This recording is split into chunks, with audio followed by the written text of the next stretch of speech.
Luame, muito obrigada, né? Gratidão verdadeira mesmo pela sua participação. Você é um querido meu, uma pessoa que eu admiro enquanto pessoa, enquanto profissional. A sua fala sempre muito inteligente e muito inteligível, que não adianta a gente trazer pessoas que falem de forma tão complexa que ninguém consegue ouvir, entender o que está sendo dito.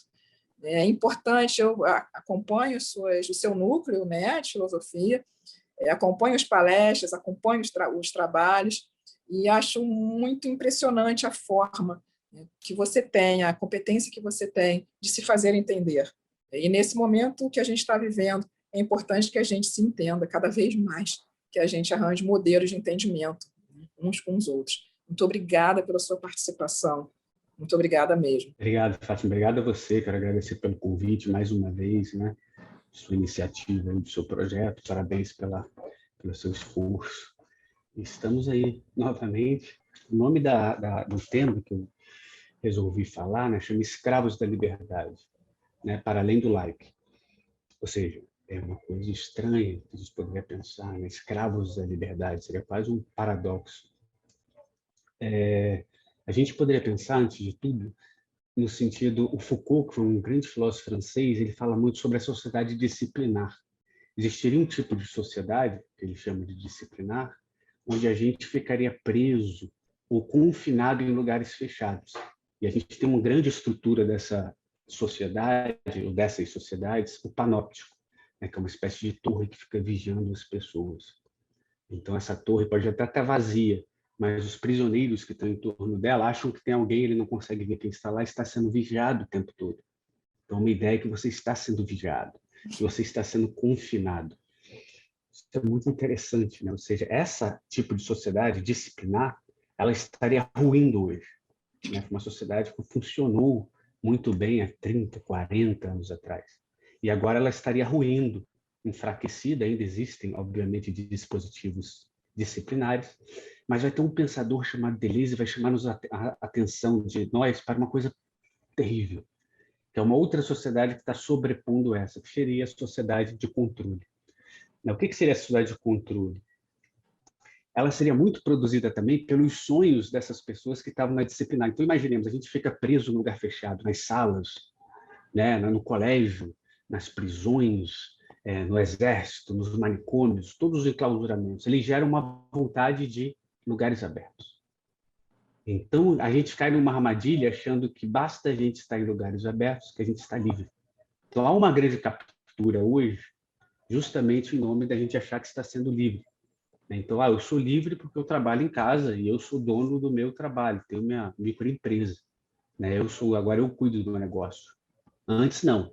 Antes eu trabalhava numa empresa e aí do meu patrão se me deixasse 1 minuto a mais das 8 horas combinadas. Mas agora eu trabalho 15 horas por dia, a empresa é minha, não faz mal. Então, uma ideia, uma sensação que nós temos, que nós somos mais livres hoje. Então, a nossa escravidão hoje, a da sociedade de controle, é muito pior no sentido que ela é cor-de-rosa.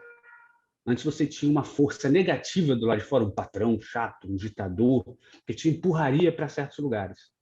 Hoje não, você fala, não, eu cheguei em casa, eu estou aqui 8 horas no Facebook porque eu quero. Eu estou 20 horas no meu trabalho porque eu quero, sou dono da minha empresa. Então, por isso que uma das frases hoje boas, né?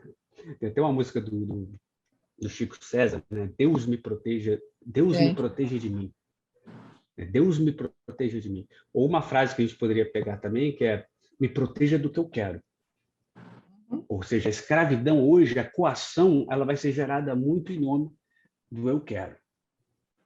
Então, não é mais porque você necessariamente está sendo reprimido. Óbvio que isso acontece também, que eu não estou negando isso, coexistem essas sociedades. Mas hoje a gente é chamado mais do que nunca a falar. Você não é muito mais do que o cala-boca da sociedade disciplinar, essa negação. Agora, a escravidão ela se passa no estímulo, é um hiperestímulo. Engraçado a gente ver isso até na psicanálise, né? Freud, que é o pai da psicanálise, o criador da psicanálise. Os pacientes de Freud, né? Os pacientes do Freud, eles são personagens que estão dentro dessa cultura disciplinar, ou seja, você tem um sujeito que está sendo reprimido sexualmente por uma vontade fundamentalmente tal, ou certas ou certas mulheres, né, que não tinham um lugar na sociedade, e aí elas se sentem, começam a ficar prisioneiras, ou sentindo abafadas e sufocadas por não terem seu lugar. Então, você tem essa participação que hoje parece mudar um pouco, né? Você vê até dentro as síndromes que se tem hoje, por exemplo, a síndrome do burnout, que tem tudo a ver com essa sociedade de controle, ou seja, eu me exploro. Sim. Não é ele que me explora mais. Eu trabalho por mim mesmo, eu vou até o fim. Eu sou o culpado sem eu dar conta. Eu sou errado nisso. Então, eu me culpo, eu pego o chicote, né? Nesse hiperestímulo que eu faço comigo mesmo, eu ter que ser o melhor, eu ter que produzir, a gente começa a criar uma bomba que a gente acaba explodindo nós mesmos. Então, essas síndromes do burnout, que o Brasil é um dos países que tem a maior índice do mundo, Brasil e Japão, né? Esse surto de depressão que a gente tem também, ou seja, a gente deveria também se perguntar como que os estímulos eles têm a ver com isso também. Ou seja, como que os corpos mais estimulados do que nunca, como estão acontecendo hoje, a gente é levado, os jornais não são mais os meios que produzem informação hoje, são as pessoas, todos viraram centrais jornalísticas. Então as pessoas têm que dar opinião sobre tudo, falar sobre tudo, ter algo legal para dizer, para ser curtidos, para ganhar uma curtida. Isso é terrível, esse funcionamento também, né? Porque você vai sendo jogado, você vai sendo colocado, empurrado numa... O Nietzsche fala uma coisa bonita, o filósofo alemão, ele fala uma coisa linda, ele fala, é preciso que a gente engravide. É preciso que a gente engravide das grandes coisas. Quando ele escreve o livro, diz ele, quando eu escrevi o meu Zaratustra, a obra-prima dele, eu engravidei durante anos, durante meses. O tempo de espera, o intervalo, o silêncio, o lugar da intensidade, isso foi roubado de nós. Nós não temos mais tempo de pensar, de calar, de ter intensidade. A gente é chamado a falar. Olha que mecanismo fantástico, né? Que produz isso que eu chamo de escravidão da liberdade. Em nome da liberdade, eu acho que estou sendo livre porque eu publico o que eu quero. Eu falo sobre o que eu quero. Eu tenho opinião sobre tudo. Tem lugar para expor isso. A pergunta é, será que isso, a gente está fazendo algo diferente? Será que a gente não está só caindo num sistema de repetição? Mais do que isso, a gente está gastando a nossa energia? Né? Então, talvez a gente deveria também proteger o direito de se calar. Lugares onde a gente proteja uma desconexão, digamos assim, um desaparecimento. Né? O Paul Virilio fala sobre uma estética do desaparecimento. Os zen budistas exploram isso também. Ou seja, isso que a gente está falando do Nietzsche, esse engravidar, né? que no fundo é se enamorar, se envolver, se encantar com as coisas. Como a gente consegue se encantar hoje? Né? Será que a gente não consegue se encantar hoje justamente pelo excesso, que a gente cai no campo quantitativo? Né? Desde a comida, eu peço a comida pelo iFood, pelo sei o quê, você pede vários tipos de comida. Antes, não. Eu só comia comida italiana quando eu visitava meu avô em São Paulo. Isso acontecia de 2 a 2 meses. E eu ficava pensando naquele restaurante italiano. Né? Ou seja, esse intervalo, que não é só quando eu como a comida não acontece quando você come ela. É antes e depois também.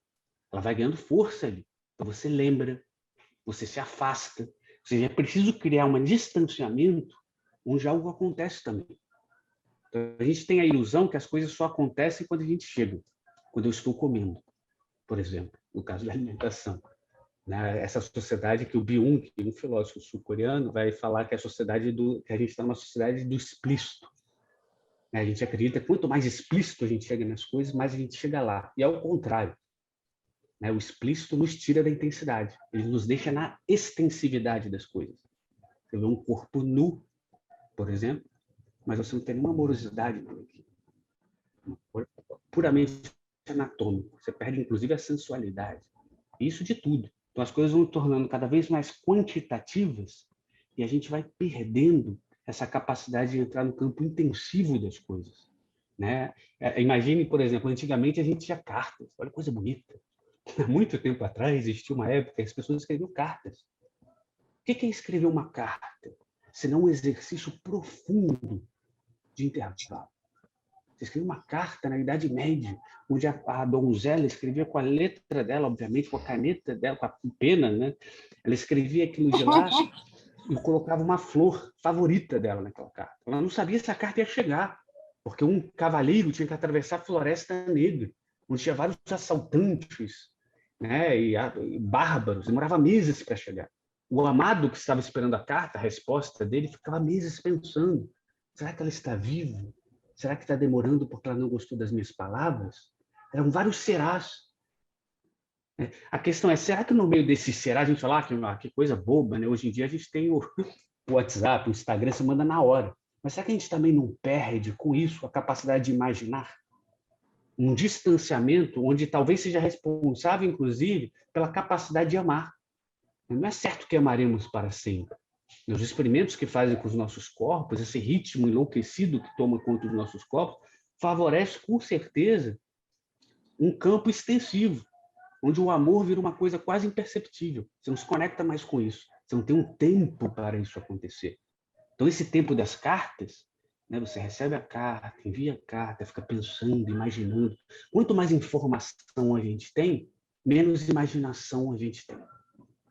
Né? Então, o sujeito conhece alguém, você fala, conheci tal pessoa, fulana de tal. Você vai no Instagram, na internet, aliás, faz um Google, pesquisa, vê o lápis da pessoa, vê não sei o quê, você vai enchendo de informação. Isso combinado se encontrar na outra semana. Você não espera nem 2 segundos. A pessoa já está sendo pesquisada. Ou seja, esse meio que a pessoa está sendo pesquisada, a gente deixa de estar imaginando. Né? Na dúvida, no campo da dúvida, que às vezes não é agradável, mas aí nascem muitas coisas, inclusive uma paixão. Então, estão esvaziando esse tipo de sociedade, digamos assim, ele esvazia muito a intensidade, e a coisa genial dessa sociedade, genial no mau sentido, é que ela se torna imperceptível a maneira que as pessoas acham que elas que querem fazer isso, e realmente.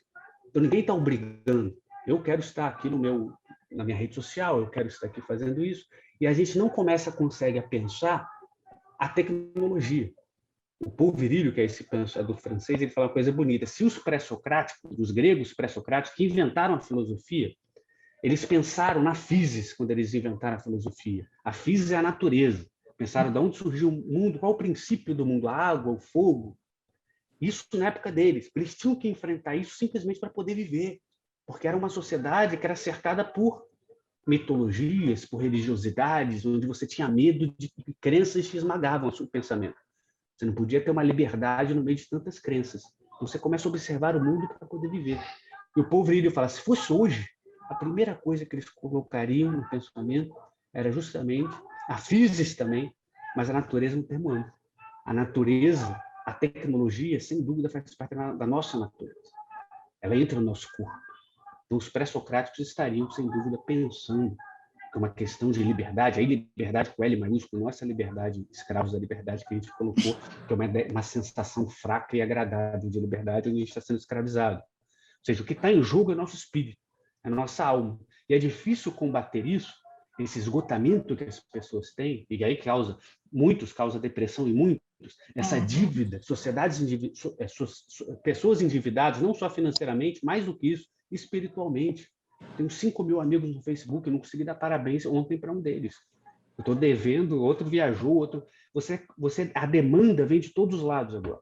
Né? Então, imagina, a gente tinha a sociedade das cartas, que era uma sociedade onde se produzia silêncio, imaginação, intensidade. Depois a gente tem invenções de outros equipamentos. Você tem a invenção, por exemplo, do telefone. O telefone, quando alguém ligava para você, se você não atendesse a ligação, você nem sabia quem te ligou. E aí, depois do telefone, você tem uma coisa que inventaram o celular, que vem com a bina, né? O seu telefone tinha, mas o celular tem a bina. Se ligam para você e você não atende, você sabe quem está te ligando. Né? Então, e você sabe quem está te ligando e a pessoa sabe que te ligou e que você viu.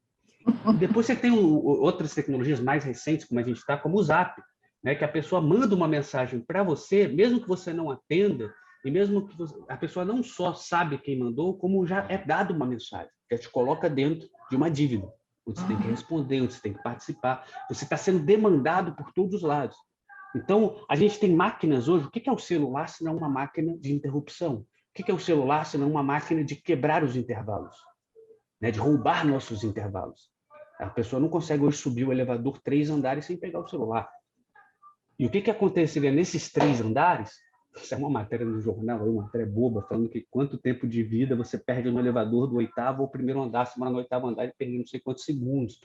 E é uma bobagem, porque a pessoa acha que a vida acontece só quando você está fazendo alguma coisa. E, pelo contrário, né? De repente você não fazendo nada, do 8º ao 1º andar, mas não pegando o celular, também forçando a pensar, ou estar no mal-estar, aquilo te leva a você pensar outras coisas, a você escapar de um certo circuito que está te esgotando. E te esgotando estranhamente, isso é o perigo, que eu acho que a gente deveria pensar, né? Porque não é simplesmente, a gente não deveria cair achando que as pessoas elas precisam simplesmente de estímulo. Né? A gente tem uma sociedade que ela esgota as pessoas e, de repente, as pessoas estão se entristecendo, muitas delas, por um excesso de estímulo. Outro dia, uns jovens foram me abraçar na rua, abraços gratuitos. Eu falei, pelo amor de Deus, não me abrace. Eu não quero abraços gratuitos. Eu não quero abraço. O que falta no mundo não é abraço gratuito. O que falta no mundo é abraço intenso. Me dê o seu último abraço. Me dê seu abraço amoroso. É isso que falta. E não a gente cair numa pantomima, a gente achar que a saída vai ser gestos de super intensidades, de super quantidades de coisas ditas intensas, que aí vira publicidade. Eu amo muito tudo isso. A palavra amor vira uma publicidade, um abraço vira uma publicidade. Como que você pode abraçar 1000 pessoas e achar... Eu entendo que isso possa produzir, obviamente, você pode ter um negócio, um momento momentâneo, não quero que também... Mas eu digo, o problema é muito mais grave, o buraco é muito mais embaixo. Né? A gente não pode ser só educados. A gente tem que ser aberto para uma amorosidade, para a porosidade das coisas, para se envolver realmente com as pessoas. Isso a gente tem sido afastado cada vez mais, né? A gente tem sido chamado para uma super interação, onde a gente roubaram da gente uma capacidade da gente conseguir ficar em silêncio. Eu escrevi um negócio aqui, é muito curto mesmo, eu vou ler para vocês, só são 3 parágrafos que eu escrevi nessa quarentena, que era até sobre esse debate aí, sobre a solidão, que fala sobre isso, né, um pouco. Chama da solidão que falta. Se ela soubesse que não basta estarmos próximos para estarmos juntos, talvez não seria tão patético os nossos sorrisos revelados na selfie. Se ela soubesse que fecha os olhos para que a beleza dela cresça, talvez não fosse necessário compartilhar tantas fotos que álbum algum encerraria. Se ela soubesse que o que nos falta é justamente o isolamento, algo que nos protegesse de tanta fala, de tanto post, de tanta repetição. Desde quando amaldiçoaram o silêncio, nunca mais escutamos o canto que habitava a nossa voz. Desde quando nos conectamos através de todos os aplicativos, jamais conseguimos estar realmente presentes. Não nos falta a praça, as ruas. Já havíamos abandonado esse mundo material há muito tempo. Estamos ambos nas telas, sempre juntos. E por isso mesmo, sem mundo. O que ainda nos falta é o isolamento. E não há vírus capaz de nos isolar. Ao contrário, com ele, com medo, a nossa música de fundo virou as informações do jornal. Nosso risco não é que o vírus nos mate. Nosso risco é não haver mais nada para ele matar. Nossos celulares, nossas redes, fotos e curtidas continuarão propagando a fake news que viramos? Não. Não há nada que mereça ser lembrado aí. Iremos com a bateria do nosso celular. O silêncio das nossas notificações será uma poluição a menos para a Terra. Se ela soubesse de tudo isso, inventaremos quarentenas que nos permitissem vivenciar alguma solidão, capaz de provocar lembranças, saudade, capaz de fazer durar o que deixamos cotidianamente escapar. O que nos falta é compartilhar a solidão. Então, foi uma espécie de ensaio aqui, né? Perfeito. Mas é isso, né? Eu acho que ou seja, a gente criar esses intervalos, a gente criar uma proteção, a gente criar um lugar onde a gente possa imaginar também, onde a gente possa estar não só com a nossa consciência, no sentido de falar qualquer coisa, né, mas no sentido também da gente ter o direito de se calar. Não, o Deleuze fala muito sobre isso, esse filósofo francês, ele fala, essa sociedade nossa, o George Orwell, que escreveu em 1984, ele errou feio. Ele acertou dentro da sociedade disciplinar, ele achava que teria alguém que proibisse a gente falar. Isso aconteceu, mas hoje o que funciona mais não é uma língua. O George Orwell acreditava que se você não falasse uma palavra, você não seria capaz de amar se você não falasse a palavra amor. Se você não falar a palavra revolução, você não vai fazer revolução. Então, proibindo as palavras, você não agiria. Tudo bem. Mas o Deleuze fala, não é isso que vai acontecer. E ele mostra que é o que acontece hoje. É pior do que isso. A gente vai destruir as coisas belas, não é porque a gente vai se afastar dessas palavras, mas é porque a gente vai usar essas palavras que deveriam ser sagradas de qualquer maneira. Eu te amo. Um abraço gratuito. Um beijo que não quer dizer nada. Um aperto de mão que não quer dizer nada. Eu amo tudo, muito tudo isso. Viram palavras publicitárias, né? Revoluções, compre essa calça jeans, né? Você transforma palavras que elas perdem todo o significado. Elas já representam outra coisa, não tem mais nada a ver com aquilo. Então, pela falação, ou seja, pelo uso desenfreado das palavras, não só das palavras, de tudo. Como é possível ter 5.000 amigos? Né? Antigamente as pessoas se encontravam. Né? Elas se encontravam e conversavam só 2 pessoas. Tem algo para te contar. Estou a semana inteira esperando para te contar um segredo. Hoje não existe mais segredo. As pessoas ficam com medo de ser hackeadas, isso é bobagem, elas mesmas já se hackeiam para todos. Então não tem mais essa interioridade. Né? Você ficava guardando aquele segredo, você ia compartilhar com um amigo. Hoje o sujeito vai encontrar com o negócio, já viu toda a publicação dele, já sabe, não tem nada mais o que falar, já sei. Eu olho para o sujeito, já sei de tudo. Tchau, tchau, tchau. Embora.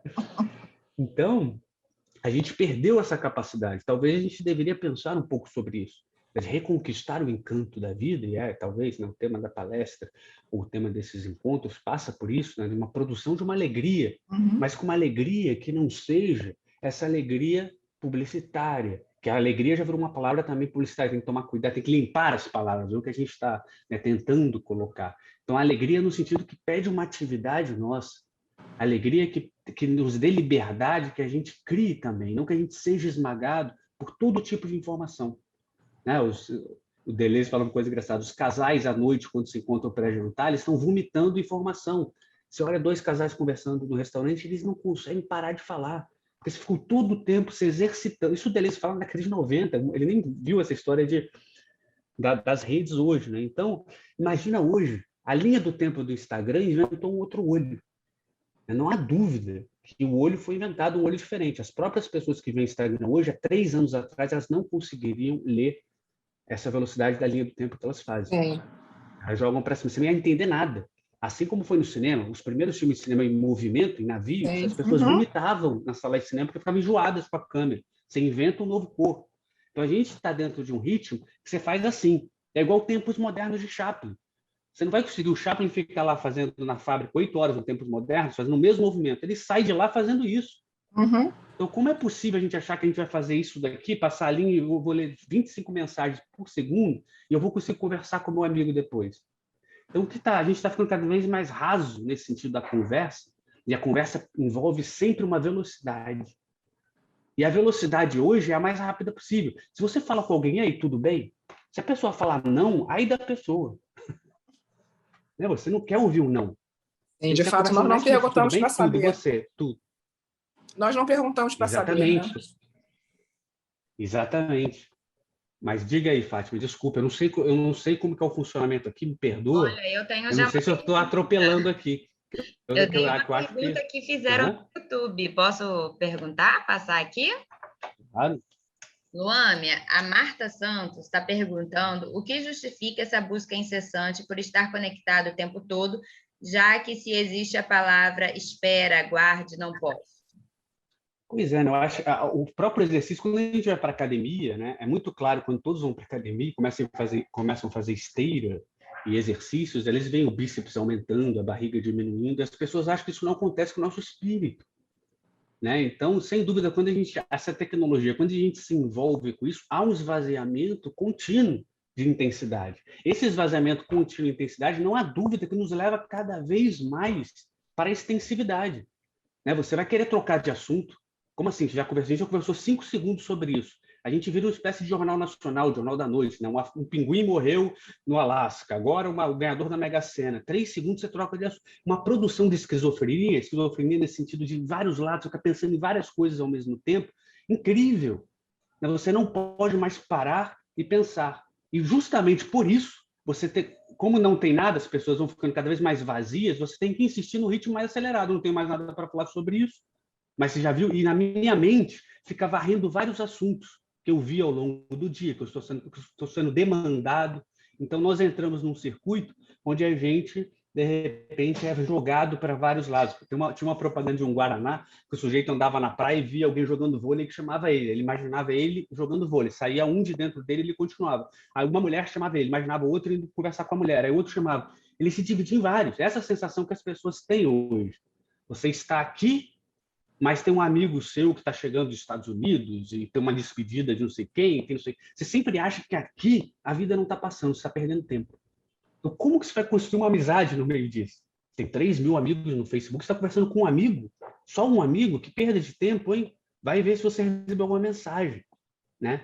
Então, talvez a gente deveria pensar uma espécie de proteção, né? O Nietzsche fala uma coisa bonita, ele fala, faz parte da arte da vida tornar-se silencioso e pausado. Talvez a tarefa mais difícil para os professores, diz o Nietzsche, é justamente a educação para o silêncio. E isso não é no século XIX, o Nietzsche está dizendo isso. No final do século XIX, se ele visse isso hoje, ele já falava da velocidade dos jornais daquela época. Né? Os jornais já produziam corpos totalmente superficiais, de manchete. Você lê isso e lê aquilo. Então, se a gente não tem uma ética, uma estética da desconexão, né, da gente conseguir minimamente, é claro que não estou, as pessoas acham que odeio a tecnologia, pelo contrário, eu adoro a tecnologia, agora a gente tem que usar ela e não ser reféns dela, né? Então a gente precisa impor um ritmo nosso nas coisas também, um ritmo próprio para o nosso funcionamento, que a gente possa amar, que a gente possa ter uma amizade, que a gente possa deixar as coisas crescerem em nós. Então há uma produção de tristeza enorme, muito por esse esvaziamento também de energia. As informações ou essas conexões são como mosquitinhos pequenininhos, você nem sente, é um só. Ele suga uma gota de sangue seu e outra, só que são milhares e milhões. E a gente fica anêmico, porque você se sente endividado, gasto, esgotado de uma superprodução. Você tem que sempre estar produzindo, seja na academia, uma superprodução enorme, que envolve você estar sempre tendo que produzir coisas, né? Desde as amizades. Amizades, entre aspas, cada vez mais cai nesse campo quantitativo. Então, você não me deu parabéns no dia do meu aniversário, você não curtiu a minha foto. Então, você vai caindo para extensividades que não tem a ver com intensidade. Marta, posso falar uma coisa para Marta? Marta, as pessoas estão tão fundidas, né, com algumas coisas, estão sem compreender o real lugar delas, a propriedade, né, o corpo em si, e a possibilidade de ser por si só um indivíduo, que atualmente dizer não e negar uma circunstância está sendo entendido quase que a mesma coisa que negar o outro, enquanto pessoa. Negar o outro enquanto momento, negar o outro enquanto indivíduo mesmo. E atualmente, dizer, como você falou, agora não posso, é a mesma coisa que dizer você não. Essa leitura ela se torna trágica e gera uma tragédia na vida das duas pessoas.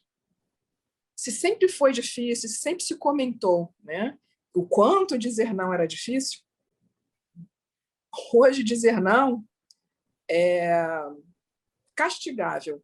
Eu acho que a gente pode falar assim. Não sei se essa palavra existe, né? Mas diga não e sofra um castigo. Não um castigo por ter dito não, mas um castigo por ter isolado o outro. Isolado um outro que deveria pertencer e fazer esse um pertencer a algo, fazer esse um pertencer a algum universo. As coisas estão numa proporção, eu vejo, eu percebo, o Luan pode falar muito mais sobre isso, né? Eu percebo que as pessoas estão numa outra dimensão.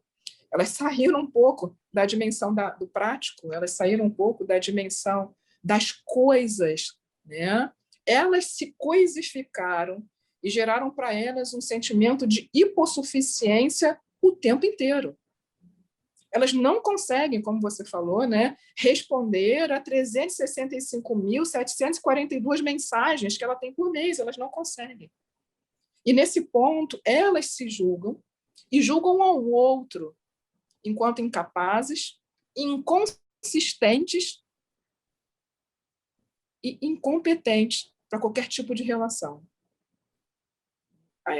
Eu penso, e é só o que eu penso, que é difícil dizer não, que é difícil aceitar o não, porque a pessoa não aceita o não da situação. Não é situacional, é pessoal. Você está dizendo não para a minha existência na sua vida, para a parte de mim que mora em você. Por isso é difícil, no meu entender, as pessoas aceitarem.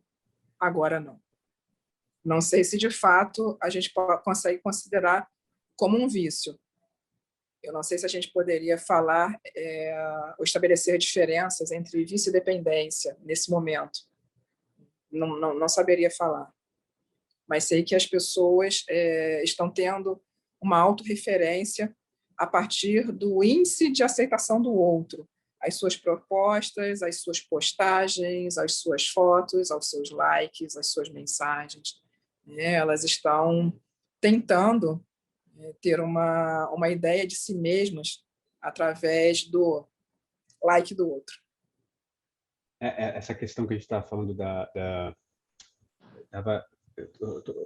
eu saí com um amigo outro dia e estava vendo ele com o filho dele, né, com uma criancinha, e é nítida como que isso que está pelas sociedades, como mudou, né? Ou seja, o filho dele começou a chorar porque queria jogar um jogo no celular. Aí o pai fala para o filho, você já tem 42 jogos instalados. O garoto fala, não, quero um novo. E para a gente poder conversar, eu com o pai dele, o pai teve, quer dizer, no entendimento do pai, ele teve que instalar o jogo que o garoto queria. E aí ele ficou conectado. Ou seja, antigamente, você numa geração anterior da sociedade disciplinar, por exemplo, que a gente estava conversando, a criança, ela ficava de castigo.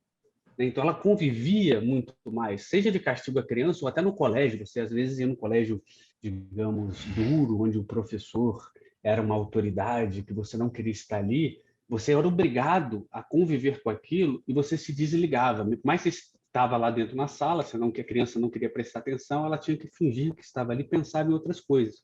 Ou seja, o exercício disciplinar, por mais duro, eu não estou elogiando disciplinar, mas estou dizendo, por mais duro que ele seja, ele tinha uma coisa ali positiva ainda. Porque a criança, quando ia para o quarto, e não estou dizendo que isso é uma coisa boa, mas quando ela tinha espaço de desconexão. Como mudou as coisas hoje? Hoje a criança ela é hiperconectada, os pais ela hiperconectam a criança para poder fazer as coisas deles. Antigamente a criança ficava num quarto, ficava num canto, desconectava ela. E ali, e o pai não sabia disso, obviamente, não era intencional, mas havia, entre aspas, uma potencialidade de uma imaginação. A criança estava ali, ela tinha que pensar o que ela fez, ou ela tinha que fugir, ficar com raiva do pai, não sei. Ela forçava ela não tinha nada para fazer, não tinha brinquedo, não tinha celular, não podia conversar com um amiguinho. Ela era obrigada a se virar, a conviver com o tédio. O que mais foi roubado hoje, eu penso, é o tédio. A gente não tem convívio com o tédio. O celular nos dá tudo para fugir do tédio. Tem uma musiquinha legal, tem um videozinho engraçado, de rapidinho, curtinho, que é todo esse movimento que a gente está tendo de movimento TikTok, né, que está indo para o Instagram também. O Instagram, os donos do Instagram falaram que o Instagram não é um aplicativo de fotos, como as pessoas pensavam, é de entretenimento. Então, eles estão migrando agora para pequenos vídeos. Ou seja, se você não produz pequenos vídeos, você não entra mais no algoritmo. Você é excluído, esquecido. Então, você tem uma velocidade imposta nas pessoas. Isso, obviamente, muda os corpos. Eu fico imaginando como serão essas crianças, né? Porque uma coisa é uma geração que sentiu esses dois lados. Agora, as crianças, elas choram de tédio. Tem alunas minhas que falam, meu filho chora de tédio. Então, sem dúvida, para vocês, né, o pessoal da psicanalistas, psicólogos, eu imagino que deva ter esse desafio de coisas totalmente impensáveis na época de um Freud, por exemplo, mas um tipo de atendimento que se deva ter hoje, que vem muito também disso, desse hiperestímulo, onde a criança é colocada desde cedo, ela não consegue receber esse não, e o pai acaba cedendo e deixando ela ficar ali. O Bergman foi um grande cineasta, ele ficou de castigo dentro de um armário, e aqui também não estou elogiando isso, mas ele fez um filme com isso. Essa cena dele foi tão impressionante, tão impactante, que ele imaginou um filme belíssimo dele que mudou a história do cinema. Ou seja, os artistas, eles sempre precisaram do intervalo. Eu não estou dizendo que eles precisam de castigo, de maneira nenhuma. Mas eles podem, inclusive, usar isso. Né? Até os obstáculos eles vão conseguir usar e transformar em outra coisa. Agora, o que a gente está fazendo é uma sociedade totalmente do agradar. Meu filhinho, se divirta um pouquinho, né? Talvez a nossa música de hoje não é aquela música do Pink Floyd, que é da sociedade disciplinar, né? É aquela professores, que é um clipe bonito, né? Que ele fala para os professores deixarem as crianças em paz. Yes, Mas we é do don't need Nirvana. no education. Exatamente, essa música é perfeita para a sociedade disciplinar, ela mostra esse controle que vem dos professores. Agora, essa sociedade de controle nossa, essa sociedade enlouquecida nossa, dessa velocidade, talvez seja do Nirvana, daquele grupo Nirvana, né, que fala um albino, um mosquito, nos entretenha, né, onde você pede o tempo todo para ser entretido. Né, as pessoas querem isso o tempo todo. Então, você é engraçado. Por isso que é difícil ver essa escravidão, porque ela acompanha uma sensação de liberdade. Né? Eu estou aqui porque eu quero, eu estou jogando meu joguinho porque eu quero. E isso é um enfraquecimento espiritual com isso, que produz uma tristeza e um esgotamento, mas que a pessoa não consegue ter consciência naquele momento. Né? É um disfarce, né? É um disfarce. A Marta respondeu que ela tinha entendido sim, né, que as pessoas se perderam como indivíduos. Só para complementar, não sei que vocês saíram um pouquinho, aí eu comento aqui, ela falou assim, as pessoas estão se sentindo indivíduos pela aceitação do outro, a expectativa é que elas criam em relação ao outro. E aí ela pergunta, a sensação de pertencimento está pela suposta aceitação do outro, é isso? Eu penso que o sentimento que é maior ainda, né? O sentimento de existência está pela percepção do outro. Aí a gente sabe, né? Eu não vou me estender nisso, porque temos um mestre ali do outro lado da tela, né? Mas a gente só sabe que existe porque existe o outro, ok. Mas o outro que nos determina, o outro que diz quem somos, essa eu acho uma zona perigosa, porque hoje existe uma aceitação e uma necessidade enorme de que o outro dite essa norma, de quem somos ou de quem a gente deve ser, para poder estar naquele núcleo, para poder existir naquela sociedade, para poder pertencer àquela atividade. Isso eu acho bastante perigoso. Nós estamos nos despersonificando, nós estamos nos perdendo da essência, estamos nos desconhecendo de desconhecer, né, de deixar de conhecer mesmo, e aceitando de forma pacífica, né, como máquinas de aceitar e se conformar com os ditames e as normas de uma realidade que muitas vezes não é nossa, nem próxima da gente. É de um outro distante que a gente também idealiza, de um outro distante que a gente também não sabe quem é, e, de fato, de um outro distante que também não é real. E aí, quem somos? Quando eu penso sobre a morte e o morrer, e sobre toda essa, digamos, sobre todo esse equívoco que hoje, principalmente a juventude, está cometendo, né, com ela própria, sobre isso que eu penso, eu não estou dizendo que está certo, é só como eu penso, que nós estamos nos transferindo a um outro que mente o tempo todo, né, que nós estamos nos transferindo e nos constituindo, né, a partir de um outro que mente a respeito dele, e que, a partir dessa mentira, mente a respeito da gente. Eu penso sobre a morte, o morrer, e sobre as várias formas que existem de morrer. O que eu percebo, Luane, é que a gente está morrendo de forma imperceptível, de forma impalpável. Nós estamos morrendo ou nos deixando ir daquilo que a gente realmente é. Estamos perdendo esse contato, nós estamos nos perdendo. Eu faço essa pergunta, né? Das várias formas que há de morrer, Luane, nós estamos morrendo? Muito boa a sua colocação, Fátima. Isso é uma coisa que eu acho muito bom, que deve ser falado, né? Porque a gente fala muito da morte orgânica, que é óbvio que a morte orgânica é algo gravíssimo também, mas existe uma morte muito mais silenciosa, né? O Nietzsche ele faz uma distinção muito bonita entre vida e sobrevivência, né? A gente sobreviver não quer dizer que a gente esteja vivendo necessariamente. Então, eu acho sim que há um esvaziamento da vida de tal sentido que a gente sobrevive, né? Quase zumbis. A gente fica numa zumbificação, onde a gente tem essa vida, a gente fica no morno, tanto faz, né? Então, Tem uma música do Aldir Blanc, né, que ele fala que pior do que a morte é desviver, né? Então, esse perigo do desviver em vida é terrível, né? E talvez essa é a urgência. O que está em jogo é a nossa alma, o que está em jogo é o nosso espírito, né? Isso daí a gente deveria lutar. O que está em jogo é o presente, a gente não consegue estar inteiro em nada.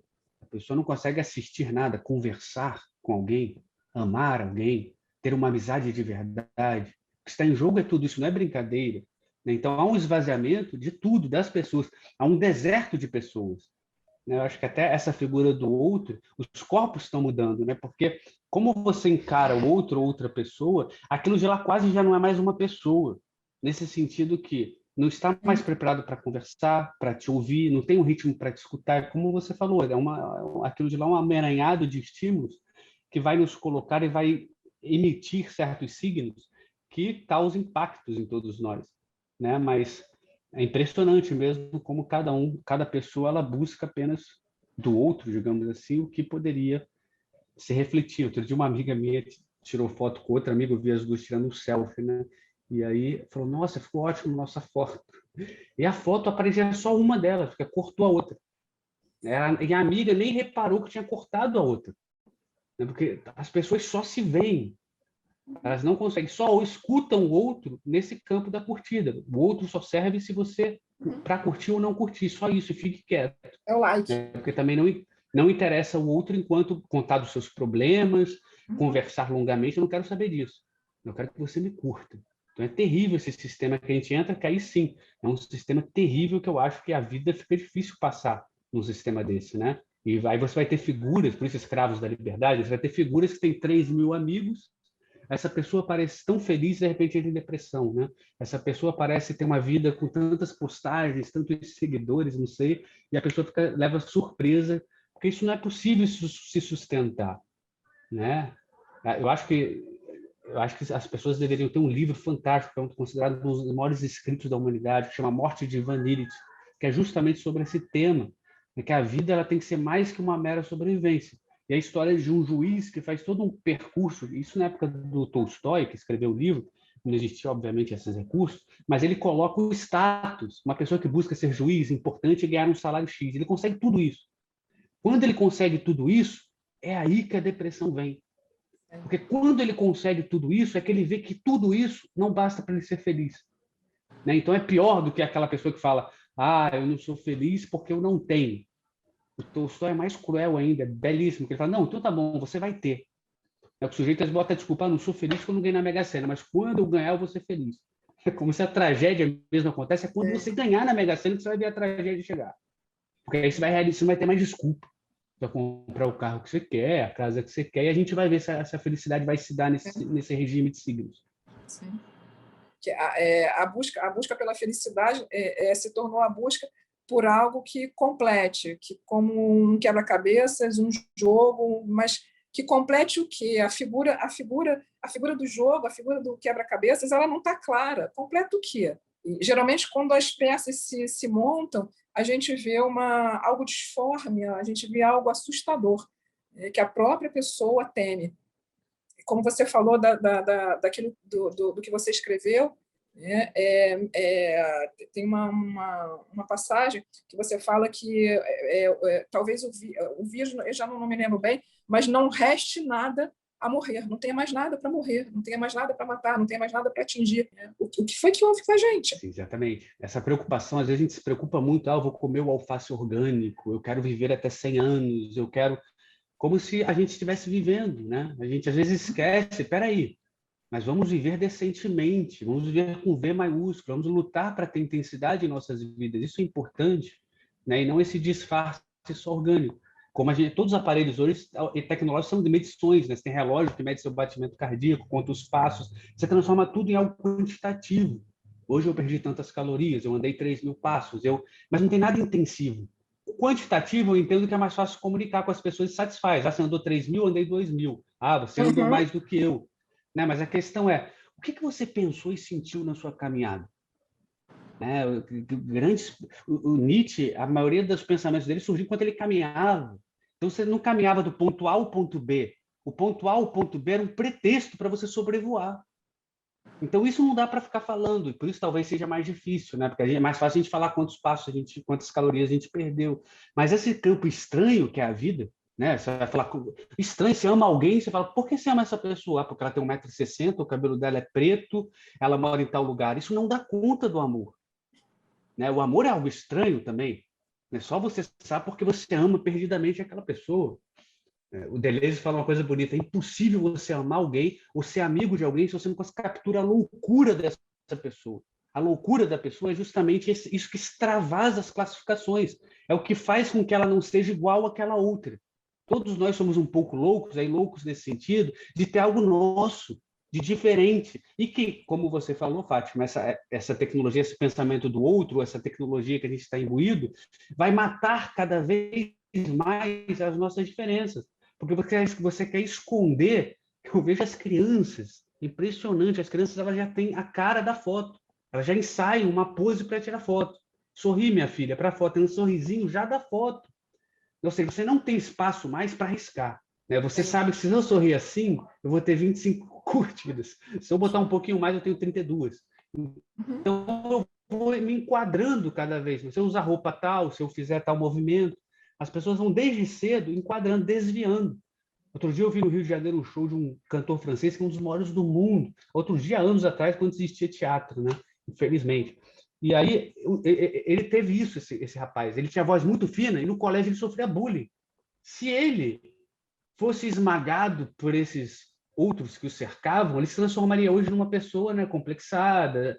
Mas o que ele faz? Ele usa aquela estranheza dele, ou não, se transformaria. Não, vou falar mais grosso, porque o homem deve falar grosso.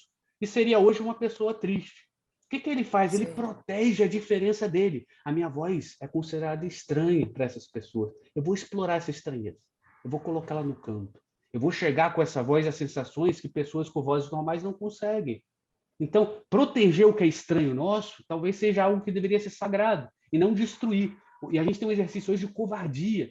Desde a faculdade, né, você vai escrever qualquer coisa, um artigo, você é obrigado a ler todas as biografias, você é desencorajado a tentar trazer algo seu. Né? Desde de qualquer publicação, você sempre tem que se comparar com outros, achar se você vai ser aceito, e com isso você vai matando, a gente vai matando o que é melhor em nós. Né? A coisa mais triste é você falar, eu poderia ter sido um grande pintor, uma grande bailarina, e a gente deixa escapar. Ah, mas isso era estranho, isso as pessoas, né?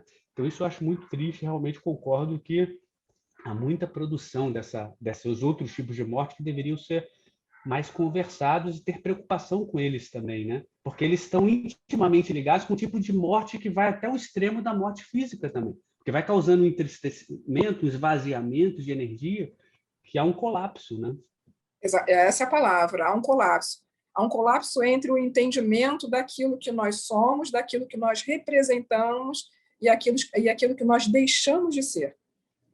Grande parte da tragédia humana, eu entendo, dentro do consultório, está exatamente nesse lugar, naquilo que eu deixo de ser, que eu conscientemente deixo de ser, mas nunca soube a que preço. Mas nunca soube por quê. Eu nunca entendi muito bem as minhas intenções, eu apenas deixei de ser. O consultório, principalmente quando a gente vai falar do sujeito em depressão, né, do sujeito vivendo uma crise de ansiedade intensa, né, é quase a mesma coisa da gente falar que ele perdeu-se dele mesmo. Ele tenta um significado, ele tenta uma volta a si mesmo e ele não consegue, porque as portas estão todas fechadas. Ele não se reconhece mais. E não existe um mapa. A gente, quando sai para o YouTube, a gente, quando sai para o Instagram, a gente sai, sei lá para onde, que eu, de fato, não tenho nada disso, né? Mas quando eu vejo as pessoas se movendo para esses lugares, elas não vão deixando nem galinhas de pão, nem pedrinhas, nem nada. Né? E elas se perdem. Elas se perdem. E isso também é suicídio. Esse jogar-se para um lugar que é necessariamente do outro, um lugar que você não reconhece, que você não deseja, que você não idealiza, mas que você ouve, sei lá de onde, né? Que é para onde você tem que ir, e você vai, isso também é suicídio. Eu acho importante que as pessoas tenham uma reflexão sobre isso, uma reflexão sobre a individualidade. sobre quem somos realmente. Quando sentamos com nós mesmos, né? Quando vamos ao banheiro, quando tomamos banho, quem somos? Quem lava a sua cabeça? De que forma você toca seu corpo? É de forma gentil? É de forma generosa? É de forma cuidadosa? Ou é como você mesmo falou, é cheio de pressa porque tem que sair não sei para onde? A gente está vivendo claramente a morte do corpo, a morte das expressões, a morte da individualidade, a morte das pessoas.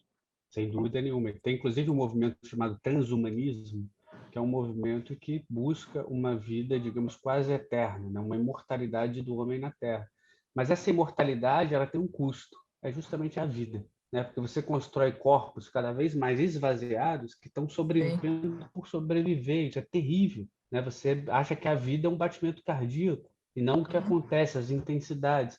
Então, a gente tem que começar a perceber, talvez, certos tipos de existências, aí a gente poderia chamar, por exemplo, de existências mínimas.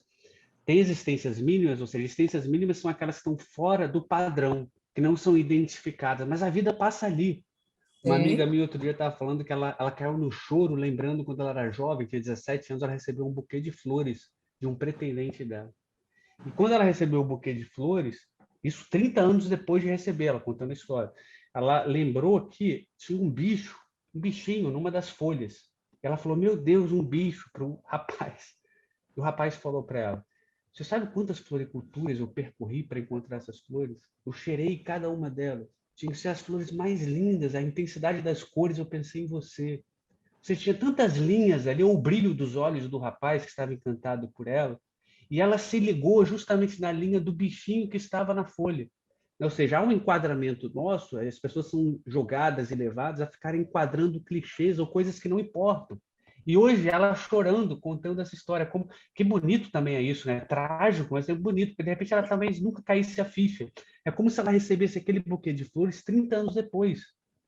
Né? Porque ela lembrando, finalmente a flor chegou do É isso que eu ia jeito falar, que mas de fato as deveria flores. ser. De fato Né? as flores. Ela sentiu os perfumes, ela lembrou do olhar do rapaz. Né? Foi uma outra história. Isso é triste que você estava contando no sentido de quando a gente abandona certas potencialidades nossas e acontecimentos que a gente não consegue mais perceber, a gente se torna insensível para perceber um charme, um presente, uma delicadeza, é só o clichêzão, né? Hoje é meu aniversário, me dê parabéns. Eu já falo para o meu amigo, pelo amor de Deus, não me deem parabéns, nem me liguem no aniversário. Né? No sentido, nada contra isso, pode ligar, mas o problema é as pessoas que só fazem isso. A vida só passa nesses momentos. Eu recebi uma notificação, aniversário de tal pessoa, parabéns. Né? A gente deveria procurar os outros por explosões de paixão. Hoje eu estou te ligando, vamos conversar, mas hoje não é dia do amigo, não é dia dos namorados, não é dia do seu aniversário, não faz mal. Eu gosto de você. Né? Ou seja, a gente quebrar um pouco essas previsibilidades de que encaixam a gente sempre num discurso pronto, né? Dia dos namorados, restaurantes lotados, todo mundo, eu amo você. Não é possível que as pessoas não se sintam mal. Um personagem de uma péssima novela sendo escrita, né? A gente precisa deixar a vida entrar um pouco mais e quebrar um pouco essas previsibilidades, né? É preciso ser, né? Tem alguns comentários também, aí, por exemplo, a Mariana até comentou um pouquinho que né, falando especificamente das redes sociais, né, que é difícil mostrar que é possível ter um contato, né, nessa questão, no campo das relações. Tem outras pessoas aqui entrando também, Vasti Alves dando boa noite, pessoal comentando e agradecendo sobre o tema, falando, deixa eu ver mais aqui, estão achando muito interessante essa fala sobre atrelar felicidade, desejo. Então, só para complementar aí o que vocês estão falando e dar um retorno, um feedback de quem está assistindo. Obrigada. Acho importante a gente poder falar sobre isso. Nós não somos máquinas. Nós não somos máquinas. Não somos máquinas de aceitar, representar, processar, e repetir. Nós nos tornamos certos repetidores. É muito importante que a gente possa voltar à essência. E nisso, e aí eu falo com muito amor mesmo, muito amor à profissão, né, que o processo terapêutico ele pode fazer esse retorno, ele pode promover esse retorno a si mesmo. E está sendo um retorno cada vez mais dolorido, No processo terapêutico, na psicologia, psicanálise, seja onde for, a gente fala o tempo todo sobre vínculos, né? Hoje o vínculo é com a máquina. E como a gente interfere nisso? Hoje o vínculo de aceitação, ele passa por uma tela, ele passa por um filtro que não é real. Como é que a gente administra isso? São realmente novos tempos e é importante que a gente possa se repensar. Mas nunca, eu acho que nunca, jamais, em tempo algum, repensar se precisa ou deve significar se perder. Fátima e Luane, a Marta Santos está perguntando se existe a possibilidade da humanidade retroceder. E se sim, quais seriam os possíveis passos? Eu não saberia dizer o que é retroceder, eu não saberia entender o que é retroceder, mas, como o Luan estava falando, a velocidade é muito, muito grande. Eu colocaria no exemplo, dizem, né, que eu sou rainha dos exemplos, mas é como se fosse um jato, que está indo a toda velocidade. Imagina, retroceder como? Como que ele faz o movimento de volta? Né? Eu acho que pode existir um quebrar, eu não sei, eu de fato não imagino que seja retroceder e não imagino se isso poderia ser possível. Eu imagino um voltar a si. Isso eu imagino, também não sei se é possível, mas eu imagino ser necessário, urgente e necessário, voltar a si. Que a gente poderia pensar num certo tipo, não há dúvida que toda a ideia de retrocesso, de evolução, é uma ideia muito estranha, né, de se falar. Mas não há dúvida que no campo da atenção, pelo menos, a gente hoje tem os corpos hoje, eles são totalmente divididos, como a gente estava conversando, né? Eles não conseguem prestar atenção em nada. Nesse sentido, sim, eu acho que a gente parece muito com os homens da Idade da Pedra. Né? O sujeito na Idade da Pedra de uma caverna, ele ficava com medo, ele tinha que estar o tempo todo quebrado. Ele não tinha que ter concentração absoluta nas coisas. Ele tinha que pensar que um tigre poderia devorar ele. Ele estava lá, tinha um barulho, ele estava totalmente desprotegido no meio daquela selva.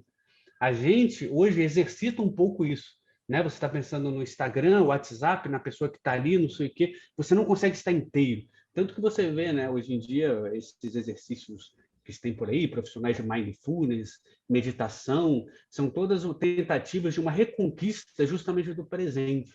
Né? Essa reconquista do presente, que, inclusive, né, os saltos da humanidade se aconteceu justamente quando você conseguiu se concentrar nas coisas. Não imagino que o Sartre estivesse no Café de Flore, imaginando que um tigre poderia devorar ele enquanto ele estava escrevendo o seu livro. Então, você estava inteiro ali naquele negócio, que ele era o seu mundo. Um Oscar Niemeyer enquanto projetava. Você conseguir estar inteiro e considerar aquilo sagrado, e talvez aí seja um ponto, mas não vai dar tempo de a gente conversar isso, mas eu acho que uma das principais coisas que hoje a gente não tem mais é a ideia do sagrado. Né? Uma vulgarização das coisas que deveriam ser sagradas. Seja uma amizade, seja um amor, seja um ato sexual, seja uma refeição. Tudo virou uma coisa, isso é bobagem, eu faço de qualquer jeito. Esse eu faço de qualquer jeito se varre também a intensidade das coisas. Então, tudo é de qualquer jeito. Né? Então, a gente não consegue estar inteiro em nada. A gente vai sempre pela metade, pelo meio, e não leva nada a sério. Né? Tudo tornou-se algo simplesmente a ser fotografado, né? Tudo tornou-se algo a ser fotografado. A ser fotografado nesse sentido, né, Fátima, de hoje em dia, porque antigamente a foto você se maquiava, você se arrumava para tirar a foto e ficava na parede. Hoje a foto virou um negócio, a foto é um esquecimento, você tira a foto para esquecer aquilo de lá. Mas tem um filme que quem puder assistir depois, assista o Santiago, do João Moreira Salles, que é belíssima a história desse mordomo dele. É um documentário. E o João Moreira Salles, lembrando desse mordomo chamado Santiago, tem uma cena linda que ele fala o seguinte: quando eu acordei, eu era criança, tinha uns 8 anos, eu acordo às 3 da manhã e ouço o Santiago tocando piano na nossa casa, que é a casa da Gávea, na época era a casa da família Salles, eu levo um susto. Não porque ele estava tocando piano, nosso mordomo, porque ele sempre fazia isso, mas porque ele estava usando a melhor roupa dele, o fraque, o terno e o fraque. E eu perguntei, por que você está vestido assim, Santiago? E ele respondeu para mim, porque isso é Beethoven. Porque ele estava tocando Beethoven. Olha que beleza, né? Talvez esse é o cerne da questão, eu acho, que a questão é quando a gente coloca a nossa melhor roupa. Quando a gente vai na entrevistinha de emprego só, quando a gente vai numa coisa desqualificada, tirar uma fotinho para postar, E quando você vê um homem desse que toca piano sem ninguém estar vendo. A roupa dele, ele está vestido, não é para ninguém bater palmas para ser fotografado, é uma coisa anônima, mas é o máximo respeito que ele tem para quando ele faz o que ele ama. Né? Então, essa dificuldade que as pessoas têm hoje, o que elas amam é indissociável hoje em dia, se elas vão levar curtidas ou não. Então, como um rapaz desse consegue existir, isso é beleza. A gente defender o que a gente ama, estar inteiro e usar a nossa melhor roupa para o que a gente ama. Né? Milene, a gente vai ter que se despedir, infelizmente, né? Infelizmente, que eu acho que a gente seguia conversando até 2022, né? Eu agradeço imensamente, novamente, a sua presença, gratidão verdadeira. Obrigada pela conversa, pela disponibilidade da troca. Muito obrigada mesmo, viu? Obrigada. Obrigada a você, Fátima, pela iniciativa. Parabéns a vocês. Parabéns, aí. Obrigada. Obrigado, Milene. Até a próxima, pessoal. Até a próxima. Obrigada. Tchau.